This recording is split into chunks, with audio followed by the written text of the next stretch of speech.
मरकुस की इंजील बाप 9। और उसने उनसे कहा, मैं तुमसे सच कहता हूं कि जो यहां खड़े हैं उनमें से बाज ऐसे हैं, जब तक खुदा की बादशाही को कुदरत के साथ आया हुआ न देख लें, मौत का मजा हरगिज न चखेंगे। 6 दिन के बाद यीशु ने पतरस और याकूब और यूहन्ना को हमराह लिया और उनको अलग एक ऊंचे पहाड़ पर तन्हाई में ले गया, और उनके सामने उसकी सूरत बदल गई और उसकी पोशाक ऐसी नूरानी और निहायत सफेद हो गई कि दुनिया में कोई धोबी वैसी सफेद नहीं कर सकता। और एलिया मूसा के साथ उनको दिखाई दिया और वो यीशु से बातें करते थे। पतरस ने यीशु से कहा, रब्बी, हमारा यहाँ रहना अच्छा है, बस हम 3 डेरे बनाएं, एक तेरे लिए, एक मूसा के लिए, एक एलिया के लिए। क्योंकि वो जानता ना था कि क्या जवाब दे, इसलिए कि वो बहुत डर गए थे। फिर एक बादल ने उन पर साया कर लिया और उस बादल में से आवाज आई, ये मेरा प्यारा बेटा है, इसकी सुनो। और उन्होंने यकायक जो चारों तरफ नजर की तो यीशु के सिवा और किसी को अपने साथ फिर न देखा। जब वो पहाड़ से उतरते थे तो उसने उनको हुक्म दिया कि जब तक इब्ने आदम मुर्दों में से जी न उठे, जो कुछ तुमने देखा है किसी से ना कहना।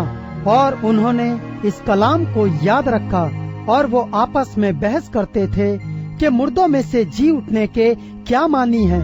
फिर उन्होंने उससे ये पूछा, फकीह, क्यों कर कहते हैं कि एलिया का पहले आना जरूर है? उसने उनसे कहा, एलिया अलबत्ता पहले आकर सब कुछ बहाल करेगा, मगर क्या वजह है कि इब्ने आदम के हक में लिखा है कि वो बहुत से दुख उठाएगा और हकीर किया जाएगा। लेकिन मैं तुमसे कहता हूं कि एलिया तो आ चुका, और जैसा कि उसके हक में लिखा हुआ है, उन्होंने जो कुछ चाहा उसके साथ किया। और जब वो शागिर्दों के पास आए तो देखा कि उनके चारों तरफ बड़ी भीड़ है और फकीह उनसे बहस कर रहे हैं। और फिलफौर सारी भीड़ उसे देखकर निहायत हैरान हुई और उसकी तरफ दौड़कर उसे सलाम करने लगी। उसने उनसे पूछा, तुम उनसे क्या बहस करते हो? और भीड़ में से एक ने उसे जवाब दिया, आए उस्ताद, मैं अपने बेटे को जिसमें गूंगी रूह है तेरे पास लाया था।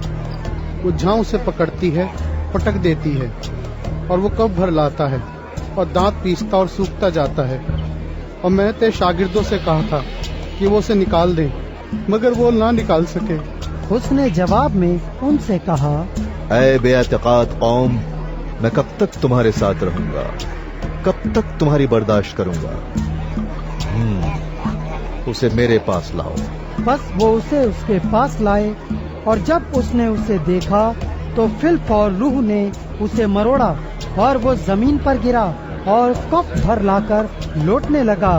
उसने उसके बाप से पूछा, ये इसको कितनी मुद्दत से है? उसने कहा, बचपन से, और उसने अक्सर उसे आग में और अक्सर पानी में डाला ताकि उसे हलाक करे। लेकिन अगर तू कुछ कर सकता है तो हम पर तरस खाकर हमारी मदद कर। यीशु ने उससे कहा, क्या अगर तू कर सकता है? जो एतकाद रखता है उसके लिए सब कुछ हो सकता है। उस लड़के के बाप ने फिलफौर चिल्लाकर कहा, मैं एतकाद रखता हूँ, तो मेरी बेतकादी का इलाज कर। जब यीशु ने देखा कि लोग दौड़ दौड़ कर जमा हो रहे हैं तो उस नापाक रूह को झड़क कर उससे कहा, ऐ गूंगी बहरी रूह, मैं तुझे हुक्म करता हूँ, इसमें से निकल आ और इसमें फिर कभी दाखिल न हो। वो चिल्लाकर और उसे बहुत मरोड़कर निकल आई और वो मुर्दा सा हो गया, ऐसा कि अक्सरों ने कहा, वो मर गया। मगर यीशु ने उसका हाथ पकड़कर उसे उठाया और वो उठ खड़ा हुआ। जब वो घर में आया तो उसके शागिर्दों ने तन्हाई में उससे पूछा, हम उसे क्यों ना निकाल सके? उसने उनसे कहा, ये किस्म दुआ के सिवा किसी और तरह नहीं निकल सकती। फिर वहां से रवाना हुए और गलील से होकर गुजरे, और वो ना चाहता था कि कोई जाने, इसलिए कि वो अपने शागिर्दों को तालीम देता और उनसे कहता था, इब्ने आदम आदमियों के हवाले किया जाएगा और वो उसे कत्ल करेंगे और वो कत्ल होने के 3 दिन बाद जी उठेगा। लेकिन वो इस बात को समझते न थे और उससे पूछते हुए डरते थे। फिर वो कफरनहूम में आए और जब वो घर में था तो उसने उनसे पूछा, तुम राह में क्या बहस करते थे? वो चुप रहे क्योंकि उन्होंने राह में एक दूसरे से ये बहस की थी कि बड़ा कौन है। फिर उसने बैठकर उन 12 को बुलाया और उनसे कहा, अगर कोई अव्वल होना चाहे तो वो सब में पिछला और सबका खादिम बने। और एक बच्चे को लेकर उनके बीच में खड़ा किया। फिर उसे गोद में लेकर उनसे कहा, जो कोई मेरे नाम पर ऐसे बच्चों में से एक को कबूल करता है वो मुझे कबूल करता है, और जो कोई मुझे कबूल करता है वो मुझे नहीं बल्कि उसे जिसने मुझे भेजा है कबूल करता है। यूहन्ना ने उससे कहा, आए उस्ताद, हमने एक शख्स को तेरे नाम से बदरूहों को निकालते देखा और हम उसे मना करने लगे क्योंकि वो हमारी पैरवी नहीं करता था।